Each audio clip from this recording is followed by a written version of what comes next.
Paramashivoham Om Nithyananda Paramashivoham. Relax. I request all of you to please share how many of you have manifested, how many of you were able to manifest, how many of you experienced that breakthrough. As you start manifesting itself, you will see the change. When the moment you start making an attempt to manifest, the moment you start sitting with that intensity to manifest itself, you'll see a beautiful change. Now, let us all enter into the next session. And I request all of you throughout the day, please keep intensely manifesting along with us. Now, let us enter into the next session where we learn about Sattva Tattva, one of the most important initiations, because today we're going to be initiated into this exact space, the space of Sattva Tattva inside of us. I request all of you to intensely listen to this session.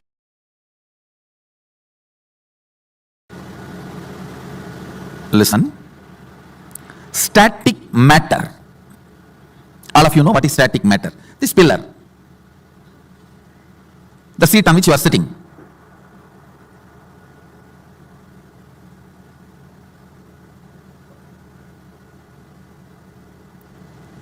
Floor on which you are sitting. Things around you. Static matter. All that is a static matter. Vibrant activity. Dynamic activity. That is like electricity. Electron, proton, neutron movements. Ordinary electricity connection to this microphone, to atomic explosion. All this are dynamic activity. Listen. Static matter, dynamic activity, strategic existence. That is a part of you which exists not as a static matter, not as just dynamic activity, but as a strategist who can think, who can visualize, who can inspire, who can take decisions, who has choices, who is alive. That component of you is strategic existence. Listen. Static matter, jata. In Sanskrit, it's called jata. Vibrant activity, dynamic activity. In Sanskrit, we call it Shakti. Even dynamic activity is not independent intelligence. No. It has no independent intelligence. The electricity which comes in this microphone, if you mishandle it, it will shock you. It has no intelligence. Oh, Swamiji is my boss. I should not touch him. No. It has no independent intelligence. Dynamic activity. Strategic existence. There is a part in you which makes decisions, strategies, which responds to all the whys. Why you sit on the floor, why you sit on the chair. There are so many whys you go on deciding for your existence. How many of you understand that?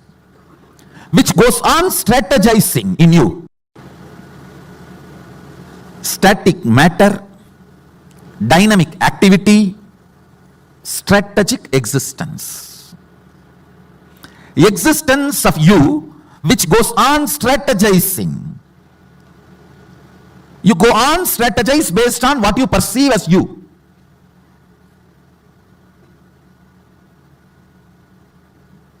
Yes, please listen.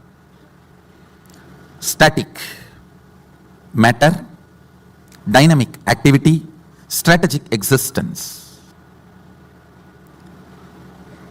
Usually all of you feel these three are different. Am I right? Now I am declaring one of the most sacred secret, important truth. Static matter, dynamic activity, strategic existence. Jata, Shakti, Shivam. All these three are one and the same. There is no boundary, there is no border between these three. Listen. Because now I am going to make you live it. Understand, all power manifestation is just to confirm the highest cognitions have become part of your life. Higher and higher cognitions become your driving force. You raise your plane of existence. Highest oneness. Highest oneness. When it becomes your cognition, your plane of existence is Kailasa. the strategic existence which is in you wrongly believes in delusion. The dynamic activity and the static matter is not in your control, which is a lie. The belief you are carrying is a big lie told to you by human beings. Truth from source of your existence, which I am bringing it to you to now, your strategic existence is capable of experiencing the reality.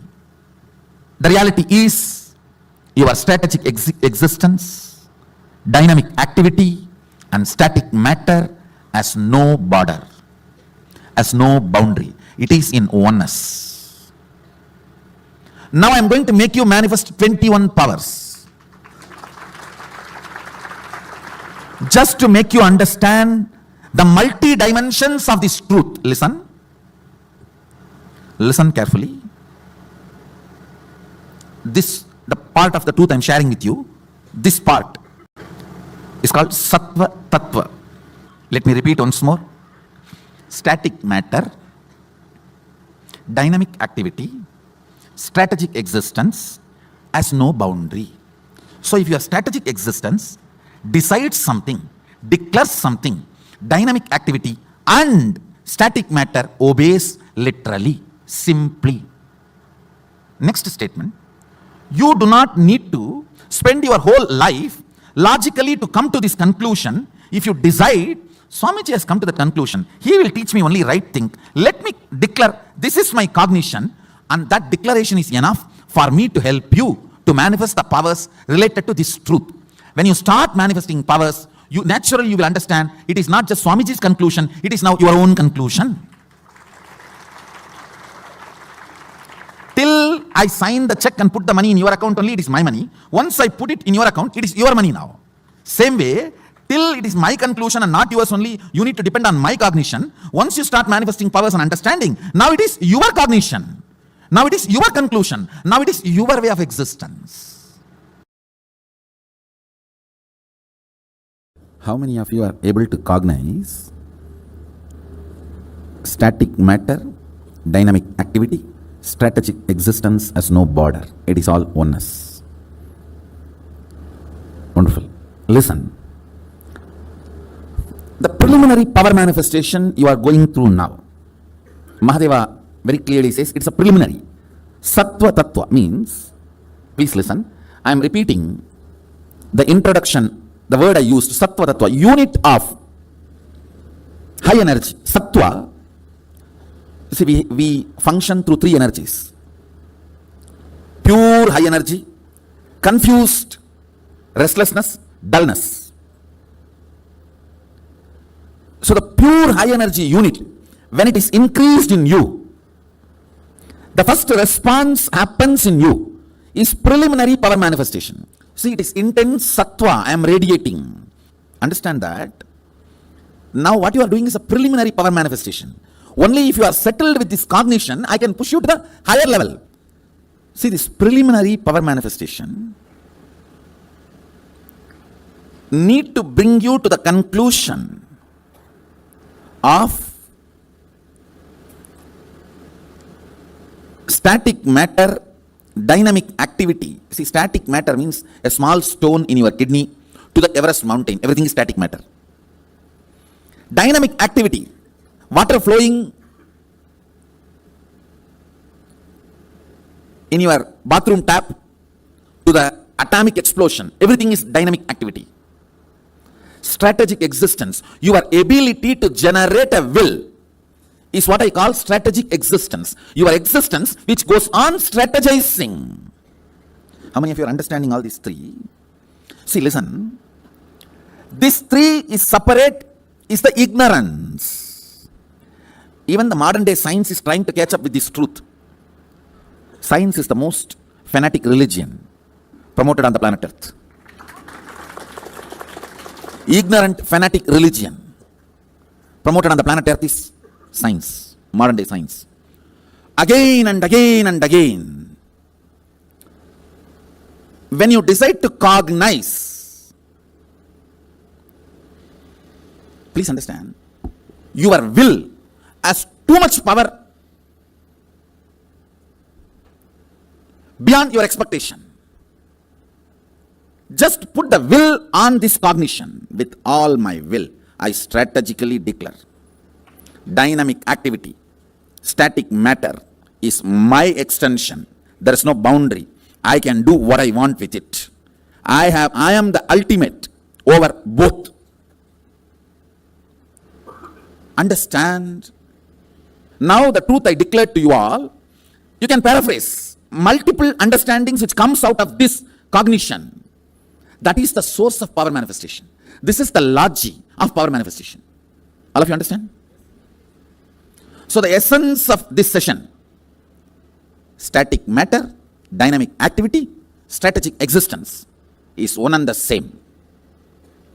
My strategic existence has power over everything. It may be repetitive, but please put this again as a status. This is your status. This is your state. This is your real status. Understand, your faith, your belief, everything is shallow. Everything is shallow. I am not at all asking your faith or belief. Work with it. I am giving you some of the cosmic conclusions. I am going to give you some of the cosmic conclusions about you, which is reality. You see, if I decide this conclusion, how I am functioning. If I decide my own conclusions, how I am functioning. See, just pour petrol in your vehicle and see how it is functioning. Pour your garbage or the sewage water and see how it is functioning. That's all. I am very clear. It's a science. Decide. Static matter, dynamic activity, strategic existence has no border. It is one and the same. With this understanding, this moment, I am commanding. Let things happen as I want. Decide and see how things work.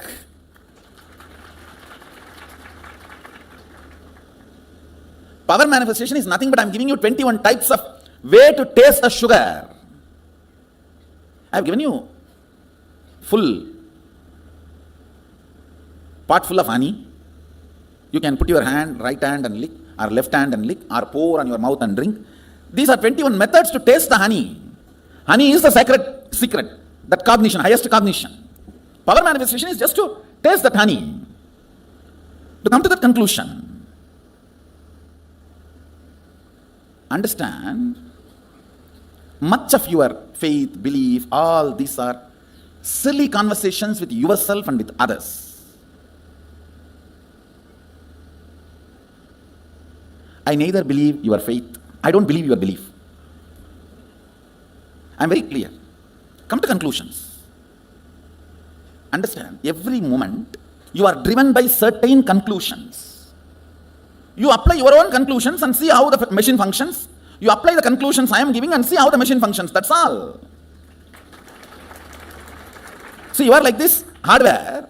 What kind of software you download, that decides the quality of you. You can download, the software decides the quality of what it is going to perform. Same way, you can have your own software, I have no problem. You can try my software, that's all. So there is no belief, faith involved. The whole process involves integrity. The whole process involves integrity, not faith or belief. Integrity to the conclusions. Understand, whatever sampradayas in Hindu tradition, whether the spiritual practices meant for Krama Brahmacharis, Naishtika Brahmacharis, Rudras, Rudraganyas, Rishi, Rishikas, Yogi, Yoginis, Bhairava, Bhairavis,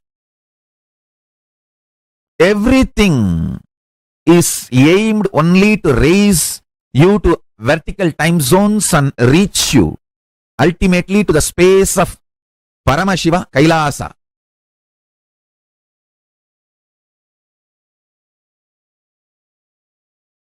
It may be It may look as simple as applying sacred ash on your forehead, or as difficult as you think practicing absolute asteya aparigraha, non-stealing and non-possessiveness, living with minimal things, and brahmacharya and satya, absolute integrity. All these great vows. Understand, actually these great vows are not like a forced rules. They are actually the great powers revealed from Kailasa. If you understand and internalize the powerful cognitions. For example, one of the greatest truth from Kailasa is static matter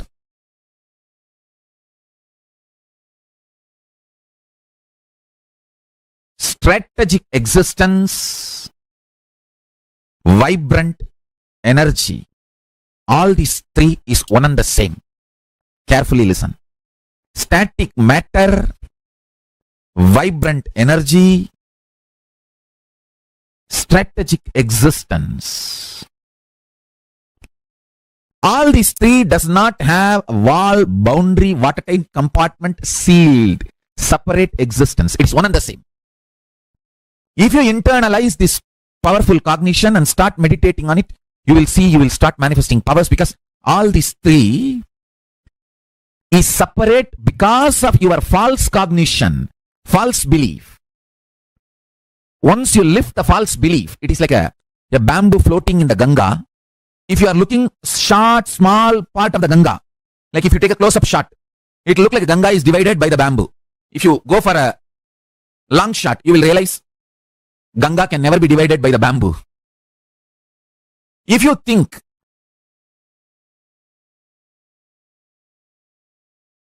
static matter, vibrant energy, strategic existence is separate, you are like a blinded person who has a small vision. You are seeing the existence with a close-up. You don't have a larger vision. You are looking at the Ganga in a close-up view. You feel Ganga is divided by bamboo. If you wake up and see the long shot, you will understand bamboo itself is floating on the Ganga. How can that divide Ganga? Waking up to that higher realizations is what I call powerful cognitions. Internalizing powerful cognitions. Static matter, vibrant energy, strategic existence is not separated, divided by any bamboo. If you feel static matter, vibrant energy, strategic existence is divided, you are deluded, you are seeing the bamboos floating, and you feel the bamboos are dividing the Ganga. No. Wake up and see from the larger vision. You will understand all the three are one and the same. Static matter, vibrant energy, strategic existence is one and the same. And the bamboos are floating on the Ganga. They can never divide Ganga. Your beliefs and ideas are floating on this Paramashiva. They can never divide Paramashiva.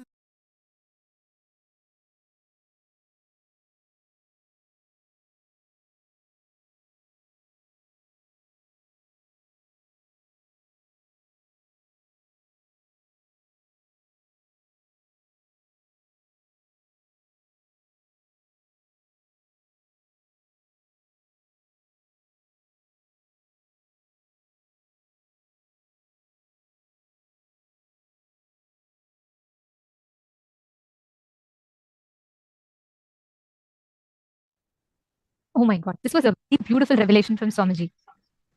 Static matter, dynamic activity, and strategic existence. Understanding that all three are one and the same is Tattva Tattva, where you realize you are alive is the only reality, is the only absolute truth. Can I request each of you to share what did you understand about the three?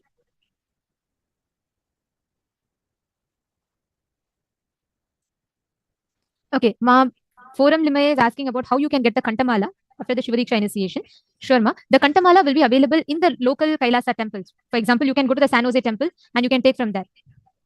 So all the participants that are here, can I request every one of you to please share what did you understand about static matter, dynamic activity, and strategic existence? And Ma forum, we will give you the exact contacts to reach out to each of the temples, ma. Please give us about some time. We'll make sure the information is reaching out to you so that you will know based on your zone which temple whom you should reach out to all the participants as well. We will be giving the list for all of you. So you will know based on your zone which Mahant you have to reach out to for you to get the Kantamala. And can I request each one of you to share what did you understand as Sattva Tattva, static matter, dynamic activity, and strategic existence? Swamiji has given such an amazing revelation, right? Experiencing you as Paramashiva is the only reality. You are alive as Paramashiva is the only reality.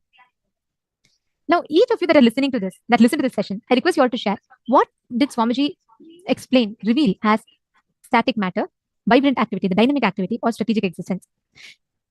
See, don't worry about is your definition going to be right or wrong. Whatever you understood, please post that in the chat.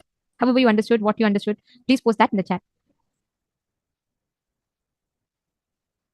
Swamiji revealed some of the most important statements, the three major truths from the Spanda Karika. Swamiji revealed these three major truths. The first one is you are a hardware, which means this body is a hardware. On this, there is a software, the programming which operates the body. And then there's an electricity connection. Now, the software with which you are operating and the electricity, these two are completely screwed up, messed up. That is when the hardware also has started getting destroyed. The hardware is the static matter. The software is the dynamic activity. The electricity connection is a strategic existence. And all three are one and the same. When you decide to use your software, Paramashiva's bioenergy just enters into you. That's all is the whole game. Can I request each of you to take a few minutes, type out these three important statements. What are these three important statements? I request every one of you to type out. It's very important. So I request each of you to type out these three. The Sattva Tattva, static matter, dynamic activity, and strategic existence.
Hope all of you have finished typing down. Now, this Sattva Tattva, understanding the static matter. The static matter is what? Our body, right? Our body is a static matter. The dynamic activities are inner space, the thoughts. Strategic existence is our reality, the consciousness that is connected to us. Understand, static matter means a small stone in your kidney to the Everest mountain. Everything is static matter. Dynamic activities, water flowing in your bathroom tap or some atomic explosion. Everything is dynamic activity. Strategic existence is your ability to generate a will, your existence which goes on strategizing. Right now, the static matter you feel has the power over your strategic existence.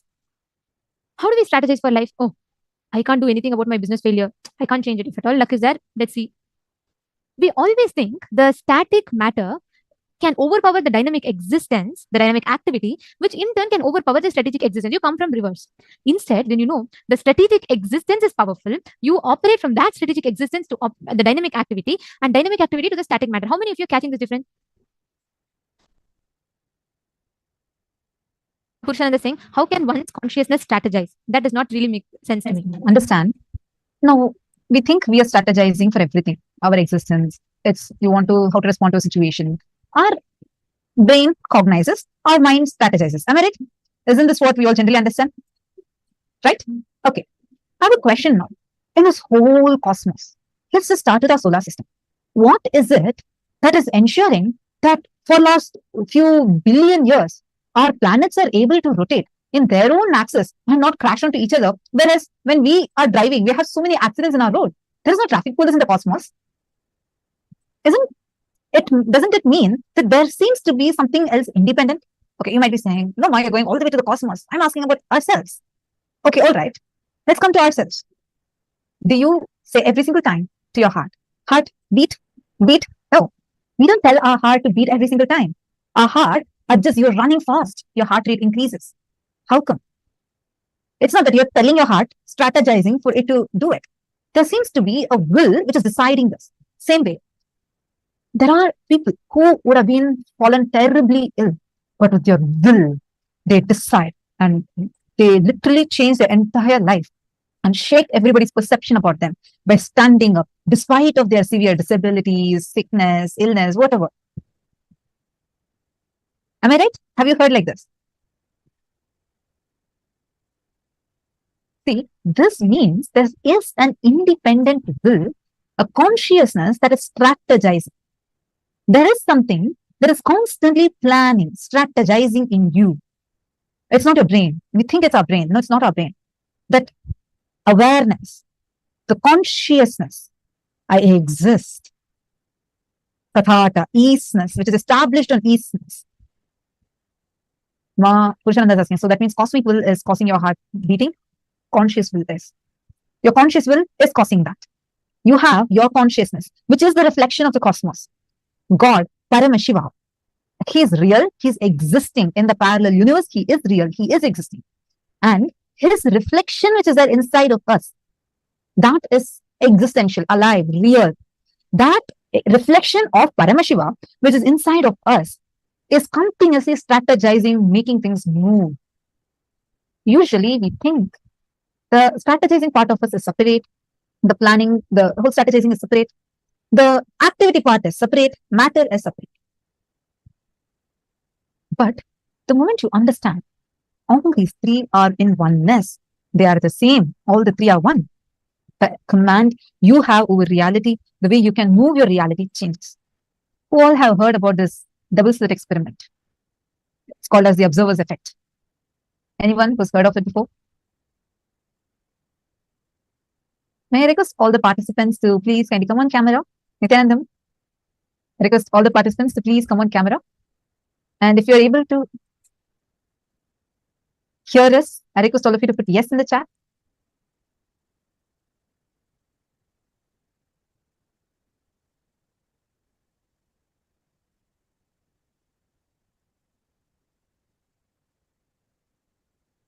We need to cognize this deeply. There's something called as this double slit effect. Double slit experiment and observer's effect over this. So in the field of quantum physics, actually, this is very directly linked to that. So the physicists were studying on how when you pass any wave through a slit, it creates ripples, correct? and it creates a particular wave pattern. But when you pass a particle through it, it does not create a wave pattern. Instead, it creates straight lines. So the scientists, when they were studying about this, they saw whenever they were trying to test, are electrons particle or wave, or are the lights particles or waves, what exactly it is.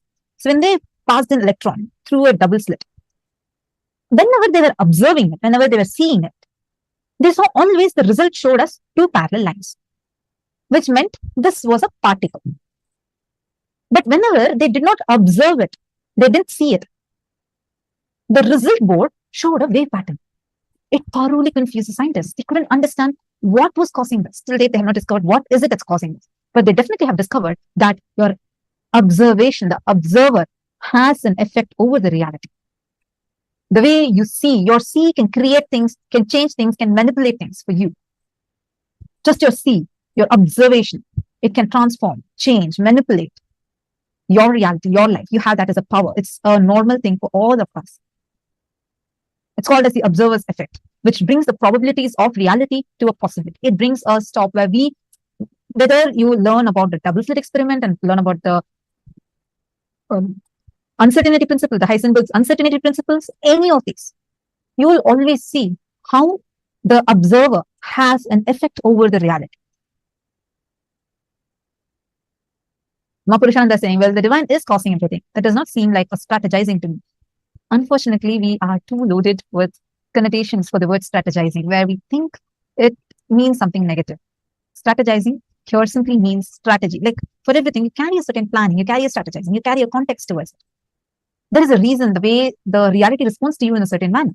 Sometimes, even though you would have not done anything, but suddenly somehow you slip into that space of oneness and you sit, the power manifestation immediately happens.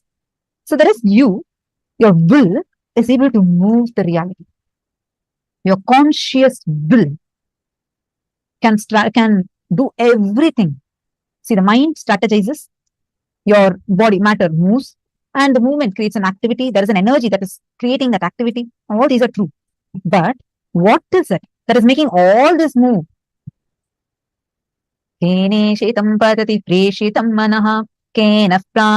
That whole Kena Upanishad, clearly they keep asking, what is it that is making Kena Prana Praiti Yuktaham Kene Shetam Vachamimam Badati? They ask, what is it that is making my speech speak? What is it that is making my mind think? What is it that's making my eyes see?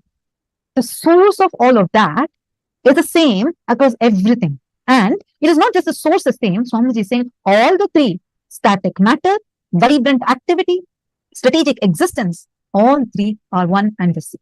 When you realize this, when you are moving your coconut, who all can manifest the power of consciousness over matter? Could you all please wave your hands? Who all can manifest? Well, what about all others? Ma Margarita, Ma Priyadarshini, Ma Mahabhairava Rupini. Yes, Ma Susan, I can see your hands. Okay, thank you. So many of you who all can manifest the power of moving the matter. Ma Mahabhairava Rupini, so happy. Can you manifest Ma Mahabhairava Jnana Swarupini? Are you able to manifest the power of consciousness over matter? That with your will you're able to move the coconut?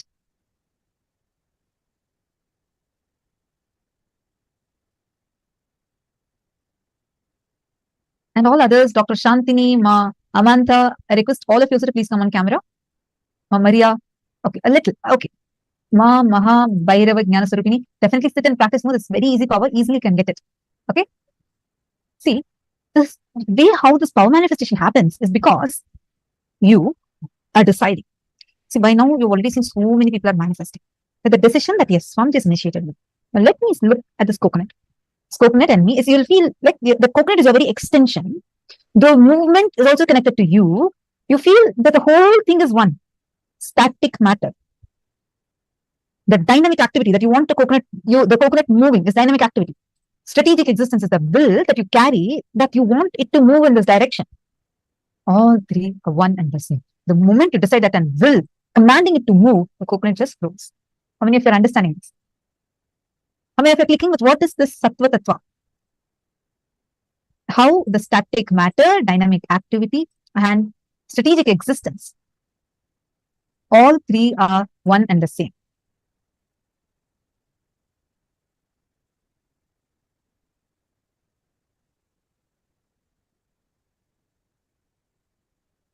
And this one truth, right? The way we will look at life, the way you will strategize your decisions in life will be completely different, because you will not anymore be stuck with having the cognitions where you are not able to approach the static matter, the dynamic activity. You will not approach it with powerlessness, which means you will not let the situations overpower you. Instead, you let the consciousness change the situations in front of you. How many of you are clicking with it? How many of you are understanding the difference? Can I request every one of you to pen down what you understood, and please post that in the chat. I'd like to request you all to post it in the Facebook group, the Paramashivoham Facebook group. The link will be projected to you all now.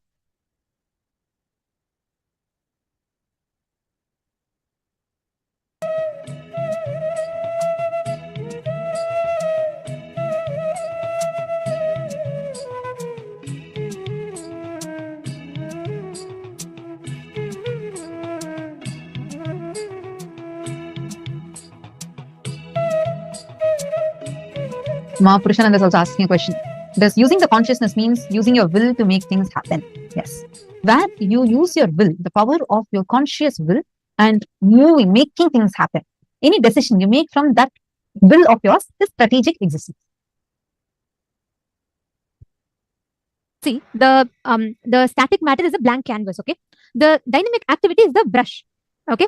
And the strategic existence is your will, what you want to paint, the painting that you are drawing, right? Now, for example, the will is the paintbrush, and the drawing that you're doing is your dynamic activity, because you could, with the same brush, you can draw an elephant, or you could draw a teddy bear, or you could draw a rose, or you could draw Swamiji, you could draw anything you want, right? So the art that you're drawing is your reality. The canvas is the static matter. The canvas is going to be the same. Whether you are crying, whether you are laughing, whether you're going through a sad situation, happy situation, the internal cognitions in you is what is going to reflect as outside. If you go and stand in front of the mirror, if you cry, mirror is not going to laugh. It is going to cry. If you go and stand in front of the mirror and laugh, the mirror is going to be laughing, because it's your reflection. That's all it is, right? Same way in life, what you are inside of you is what is life reflecting outside. So Purushananda, the blank canvas, that is the static matter. It is a static matter. The dynamic activity is the art that you draw on that canvas. Strategic existence is the brush, the will. So what you want to use the will for, to paint on the canvas called life, the art that you're drawing, that is what is going to determine. That is what is the result, the reality that you create for you. Now, understanding that static matter, the dynamic activity, your strategic existence are all one and the same, will make you empowered to experience the reality as Paramashiva, which will never let you feel powerless inside of you.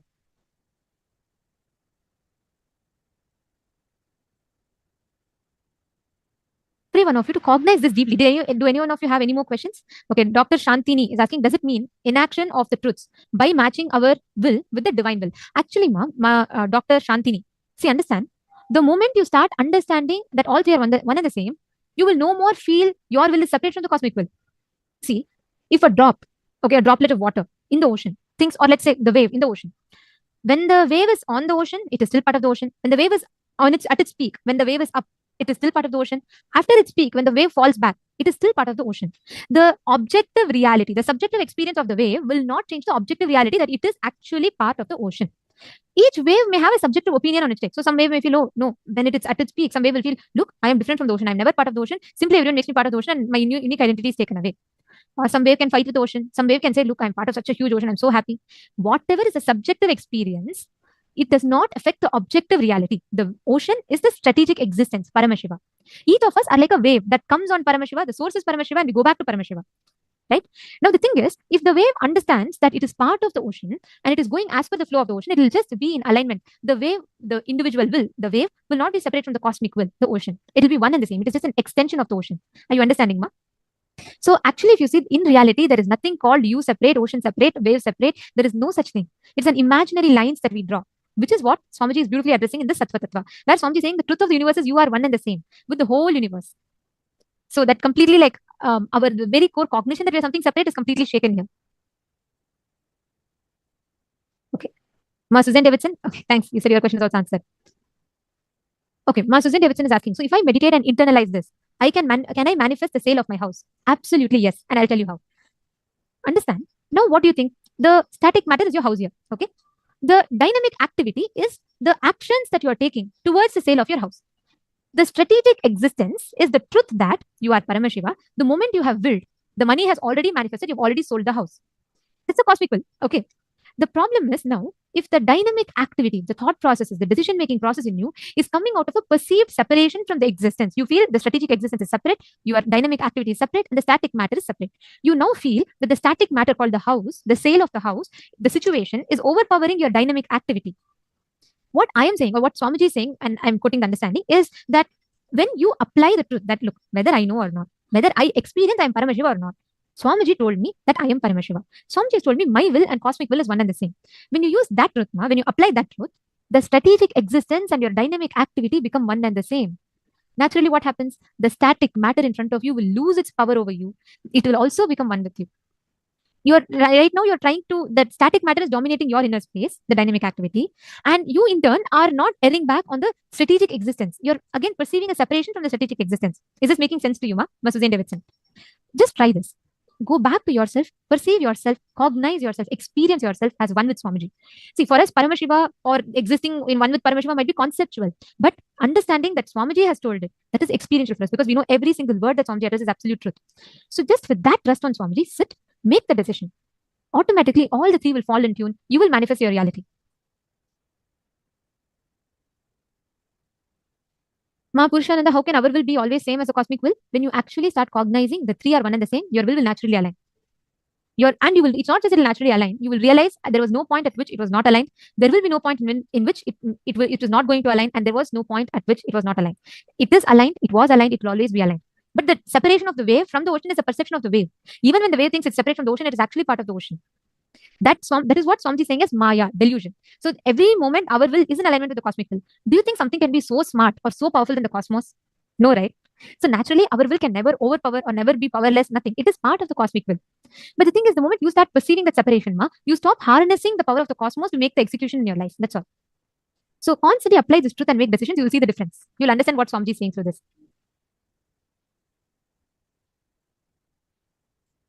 Orietta de Ferrari, you're asking, could you explain what strategic existence means? The strategies you apply? Okay, strategic existence is not the strategies you apply, the source consciousness which fuels the decision-making process in your system. The core, it is like the electricity. The same electricity can be used to power a mower. The same electricity can be used to power a fan. What you want to power, it could be anything different, but the electricity is the same. So the strategic existence is the fuel that empowers your ability to manifest reality. Catching it? Okay. Anyone else has any other question?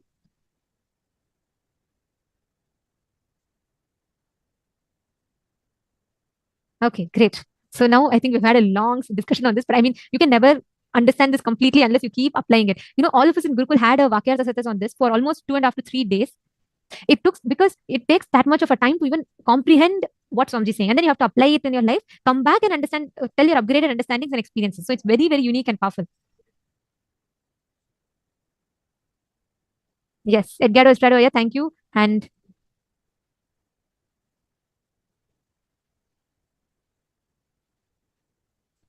sorry, yeah, Bhupendra Goderavaya, I think you have posted there was an inconvenience with the audio. Could you please let me know what was the exact issue you were facing? So we'll be able to fix it.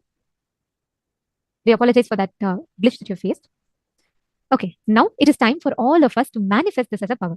See, understand, whatever you have understood till now, apply that, sit with the decision to manifest it consciously. Sit now, connect to a partner. Let us continue the same as we manifested in the previous round.